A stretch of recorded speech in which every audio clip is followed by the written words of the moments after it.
قبل شغلك وحياتك قبل موتك.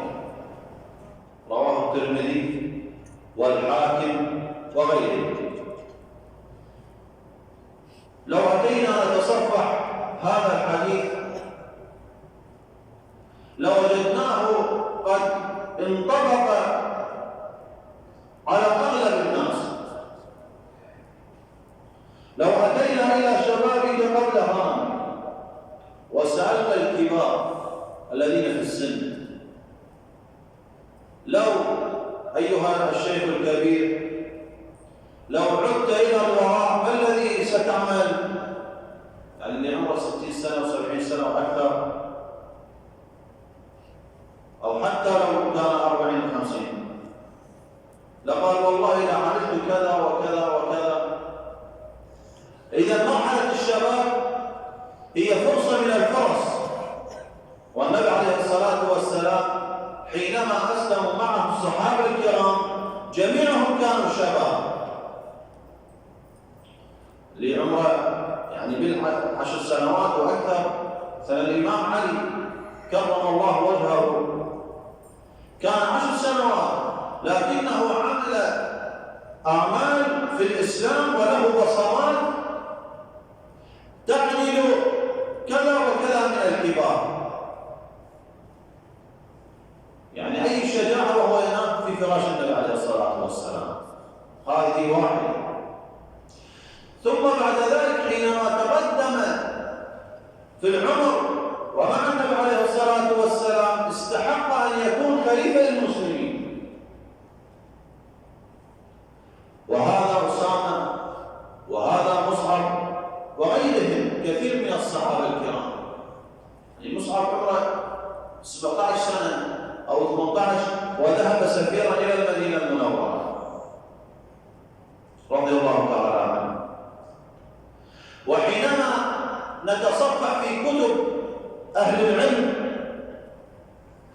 من التابعين وإلى هذا الوقت نجدهم قد دونوا العلم وهم في مرحلة الشباب.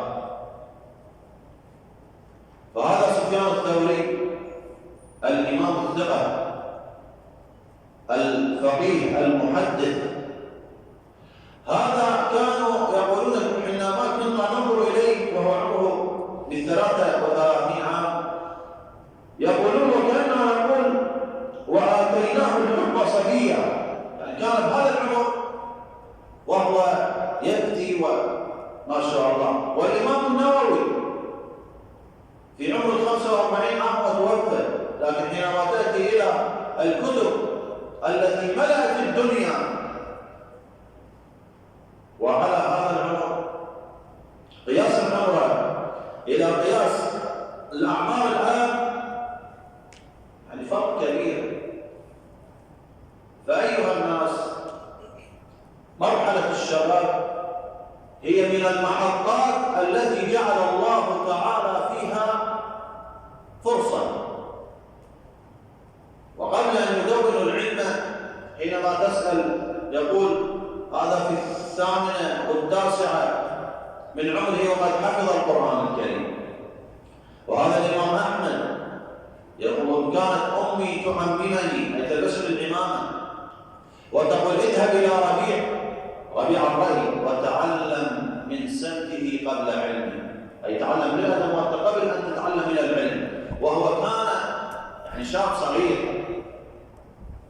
لا أريد أن أطيل النفس في هذا، لكن الفكرة قد اكتملت عند الذين يعني يسمعون وعندنا كذلك. وصحتك قبل سقمك. الإنسان يستطيع أن يصوم وأن يصلي وأن يساعد الناس ويعمل الصدقات وغيرها وهو على أتم وجه. كم من إنسان في العام الماضي استطاع أن يصوم على وجه مثال استطاع أن يصوم، لكن في هذا الشهر لا يستطيع. لماذا؟ لأنه أصابه المرض. وكم من إنسان قبل كذا من سنوات كان يصوم وصار له كذا من سنة لا فيه مرض سكر وإلى غيره. فالصحة كذلك أيها الأخوة هي غنيمة وهي فرصة، لأن حينما يبتلى الإنسان بالمرض لا يستطيع أن يرجع عمره إلى المرض. وهناك من ابتلاهم الله تعالى عافانا الله وإياهم بمرحلة الشباب أو الشيخوخة أو كان عمره متوسط من ذهب بصره، والذي يذهب بصره لا يستطيع أن يقرأ أو يعمل بعض الأعمال. ويقول صلى الله عليه وسلم: غناك قبل فقرك، اغتنم الغنى قبل الفقر. رأيت لقاء لرجل كبير بالسن على التواصل الاجتماعي، وهو يبيع أمور التي جمعها على حافة الشارع ربما لا تصل إلى 50,000 أو أقل. فسأله هذا المذيع ما الذي كان فتكلم قصته. قال: كنت أنا قديما أملك كذا وكذا من الأموال، لكني قد صرفتها كلها على المنكرات. ثم بعد ذلك بعدما كان غنيا الله تعالى أعطاه الفرصة، فبعدما كنت غنيا وصرفتها على النساء وعلى الخمور وغيرها ذهب هذا المال مني. كم من إنسان اليوم يملك من المال والله تعالى جعل في هذا المال نصيب للفقراء. هذه واحدة من كثير من التعدادات، وهو لا يخرج حق الزكاة. مما تخلف في هذا المجتمع من لا يستطيع أن يشتري الدواء، ولا يستطيع أن يشتري السكن، ولا يستطيع أن يأكل العيش الكريم أو اللبس الكريم.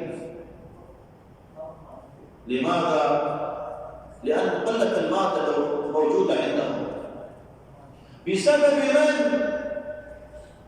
بسبب أكثر الأغنياء عندهم الأموال لكنهم لا يفهمون. وحينما تأتي إلى رجل، البعض لا نقول الكل، وحينما تأتي إلى بعض الناس هو غني لكن الله تعالى قد ابتلاه هو أو أفراد عائلته بمرض، وحينما تسأله تأتي إلى تدقق: هل أنت تخرج الزكاة وهي حق الفقير؟ يقول: لا أخرجها، وكأنه قد أكل الحرام، لأن الله تعالى هو الذي أعطاك، والله تعالى قادر على أن يسلبها منك ويعطيها لغيرك. وكذلك نحن في هذا الشهر الفاضل شهر رمضان حينما نأتي إلى مائدة الفطور عند كثير من العوائل تجد الطعام يكفي 20 نفر على وجه المثال وهم 10 نفر أو أقل، وبعدما يأكلون ويفطرون يذهب هذا إلى سلة المهملات. والنبي عليه الصلاة والسلام يحذر: إن النعمة إذا خرجت من بيت لا تعود إليه، لا تعود. ويقول صلى الله عليه وسلم: فراقك قبل شغلك. الفراق أيها الناس حينما اليوم تكون أنت متفرغ من كثير من الأعمال تستطيع أن تعمل العمل الدنيوي والعمل الأخروي. كم من إنسان مثلا حفظ شيء من القرآن، سأل: كم صار لك الحفظ؟ قال: والله قبل الزواج، أو حفظته في كذا. لم يكن عنده شغل، لأن بطبيعة الإنسان وهذه سنة الحياة كلما تقدم في السن كلما كثرت المشاكل. يعني يأتي يقبل إلى زواج وأولاد وغيرهم ومسؤولية البيت، ولذلك يكون قد انسحب شيئا من شيء عن الله تعالى وعن الأعمال التي يعني الله تعالى قد أمر بها. وحياتي قبل موتك، الحياة هي فرصة للإنسان، كل الحياة هي فرصة.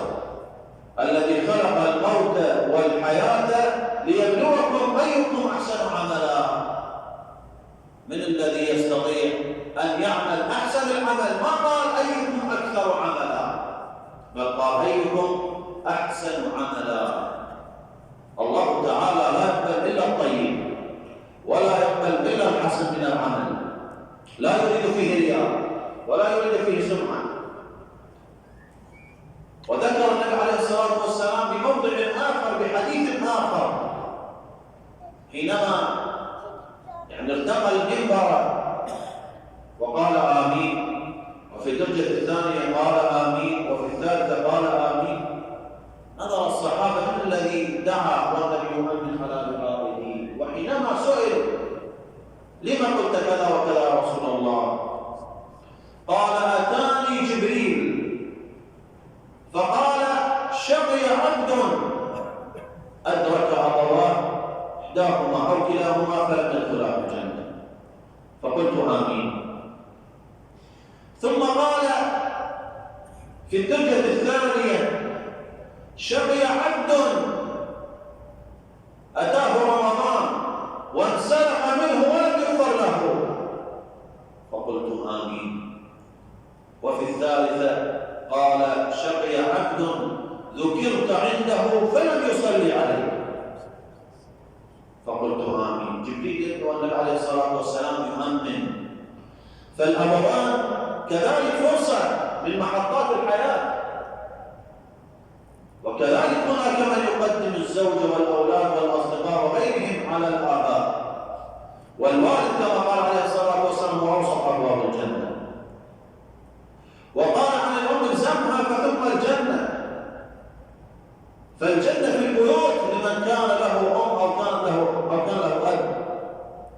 وحينما تموت الأم انظروا إلى هذا الحديث، تقول الملائكة ماتت التي كنا نكرمك من أجلها فاعمل صالحا نكرمك.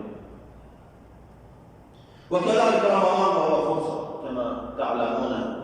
وكذلك الصلاة على النبي عليه الصلاة والسلام وردت بكثير من الأحاديث، بل ذكرها الله تعالى بقوله إن الله وملائكته يصلون على النبي، حتى قال الدعاء الذي فيه صلاة النبي عليه الصلاة والسلام في بدايته وفي ختامه هذا يقبل لا محالة.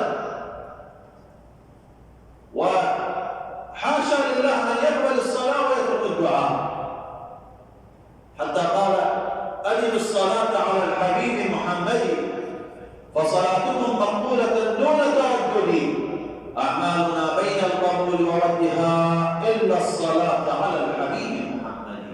أسأله تعالى أن يتقبل منا ويغفرنا ويغفر لنا ويرحمنا، وأن يجعل هذه الفرص التي نمر بها غنيمة وفرصة لنا ولكم، وأن يتقبل الصيام والقيام. وصلى الله وسلم وبارك على سيدنا محمد وعلى آله وصحبه وسلم. السلام عليكم